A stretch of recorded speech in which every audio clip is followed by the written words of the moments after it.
E aí, galera Cruz Maltina? Chegou a hora de mais um vídeo recheado de informações quentes sobre o nosso amado Vascão. Mas antes de começarmos, não esqueçam de se inscrever no canal e dar aquela força com o like, hein? Vamos lá conferir as últimas notícias fresquinhas do nosso amado clube. A eliminação do Vasco na Copa Sul-Americana evidenciou de forma contundente os inúmeros problemas que o clube vem enfrentando em sua estrutura e dentro de campo.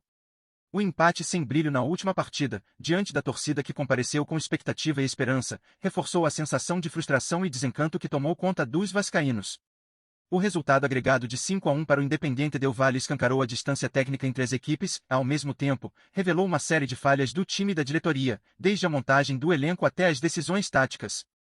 Esse placar pesado não apenas simboliza uma derrota esportiva, mas também reflete uma gestão desorganizada, incapaz de oferecer suporte adequado ao time para competir em alto nível. A dor da eliminação torna-se ainda maior quando se lembra que a Sul-Americana era apontada como a prioridade do clube para a temporada. No entanto, o planejamento adotado não levou em conta a real capacidade do elenco e acabou se mostrando equivocado. A tentativa de poupar jogadores no Campeonato Brasileiro para priorizar o torneio continental deixou o Vasco vulnerável em uma competição que é vital para sua permanência na elite do futebol nacional. Essa estratégia resultou em um desempenho fraco na Série A, com o time ocupando uma posição perigosa próxima à zona de rebaixamento, o que expõe um erro grave de avaliação da diretoria. Faltam opções no banco, qualidade técnica e preparo físico para suportar a demanda das competições simultâneas, o que ficou claro ao longo de toda a campanha. Durante a fase de grupos e nos confrontos decisivos, o Vasco evidenciou suas limitações técnicas e táticas. Os resultados negativos, como empates frustrantes e derrotas contundentes para adversários considerados inferiores, deixaram claro que a equipe não tinha condições de avançar na competição. A dificuldade para criar jogadas, a fragilidade defensiva e a falta de criatividade ofensiva foram problemas constantes, que impediram o time de alcançar uma boa sequência de resultados.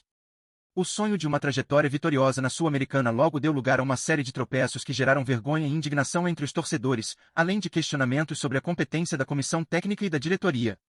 Mesmo diante das dificuldades e do placar adverso, a torcida vascaína demonstrou seu amor pelo clube no início da partida em São Januário, cantando e apoiando o time com vigor. Porém, essa energia positiva foi rapidamente neutralizada pela superioridade do Independiente Del Valle, que soube administrar o jogo e explorar as falhas do adversário, principalmente nos contra-ataques. O gol sofrido de bola parada, uma deficiência crônica do Vasco ao longo da temporada, abalou ainda mais o time e a confiança da torcida. O apoio deu lugar a um clima de tensão e reprovação, com vaias e protestos direcionados não só aos jogadores, mas principalmente à diretoria, cuja condução tem sido questionada. O segundo tempo foi marcado por um silêncio pesado nas arquibancadas, que expressava o descontentamento dos torcedores com a falta de reação do time. O gesto simbólico dos torcedores que ficaram de costas para o campo durante os primeiros minutos da etapa final refletiu a insatisfação generalizada com a postura da equipe.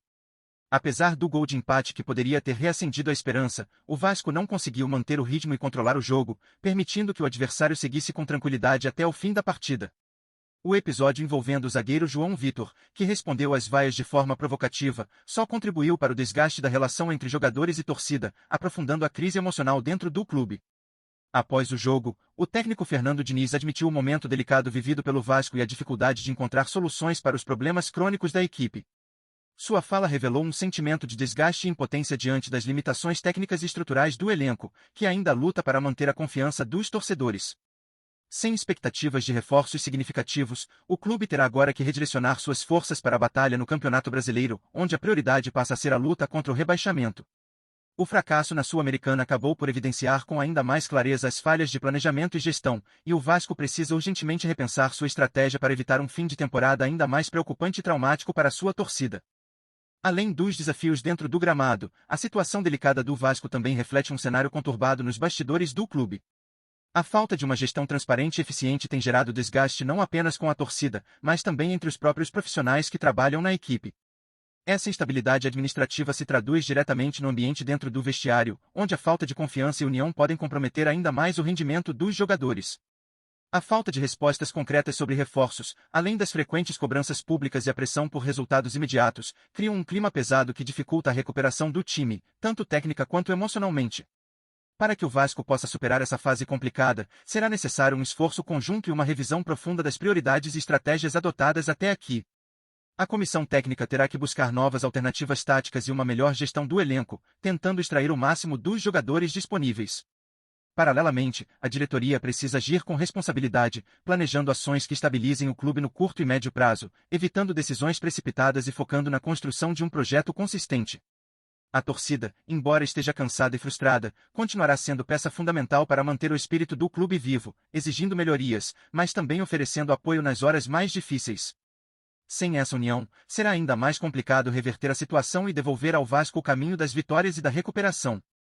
Antes de seguirmos, se curtir o vídeo, deixa um like e ativa o sininho no canal do Casaca News para não perder nada novo, tá? Continuando. Diante do desempenho apresentado pelo Vasco no jogo de ontem, fica a grande dúvida sobre a avaliação da torcida em relação ao rendimento da equipe. Considerando a pressão e a expectativa por uma reação diante do Independiente Del Valle, muitos torcedores podem estar insatisfeitos com a falta de intensidade e organização que marcaram o time durante a maior parte da partida. A incapacidade de aproveitar as chances criadas e a fragilidade defensiva, especialmente nas jogadas aéreas, parecem pontos que ainda precisam ser muito melhor trabalhados. Como você, torcedor vascaíno, avalia o desempenho do time no confronto? Acha que a equipe mostrou disposição suficiente para reverter o placar ou faltou algo mais no coletivo? Outro aspecto que certamente chamou a atenção foi a escolha do técnico Fernando Diniz para o início do jogo, principalmente ao optar por Hugo Moura na zaga e promover Jair para controlar a posse de bola. Essas alterações foram positivas na sua visão? Ou acredita que as mudanças feitas não surtiram o efeito esperado para equilibrar a partida? Muitos esperavam uma postura mais ofensiva e uma reação mais contundente após os erros e falhas do adversário, mas o time acabou demonstrando dificuldades para sustentar o ritmo. Na sua opinião, as substituições e ajustes táticos durante o jogo foram acertados ou faltou criatividade para buscar alternativas que pudessem modificar o panorama do confronto? Além disso, o comportamento da equipe diante da pressão e a forma como os jogadores lidaram com as vaias da torcida merecem ser analisados. A atitude de alguns atletas, especialmente o zagueiro João Vitor, que respondeu de forma provocativa aos protestos, gerou bastante polêmica e dividiu opiniões. Você acredita que o elenco está preparado para enfrentar esses momentos difíceis com a serenidade necessária, ou que a relação entre jogadores e torcida precisa de uma reaproximação urgente para que o ambiente seja mais positivo? Como essa relação afeta o desempenho do time dentro de campo, na sua visão? Por fim, olhando para o futuro, qual é a sua expectativa para o Vasco após esse jogo e para o restante da temporada? Considerando a situação delicada no Campeonato Brasileiro e a falta de perspectivas de grandes reforços, qual deve ser o foco principal da equipe daqui para frente? Você acredita que o técnico Fernando Diniz ainda tem condições de reverter essa fase e tirar o time da zona de perigo, ou acha que mudanças mais profundas são necessárias para recuperar a confiança do torcedor e o desempenho do clube? Sua opinião é fundamental para entender o sentimento que permeia a torcida nesse momento tão complicado. Todo dia tem novidade do Vasco. Se inscreve no canal e dá um like para continuar sabendo de tudo. Comenta o que você acha nas notícias, isso ajuda muito o Vasco. Tchau, até o próximo vídeo.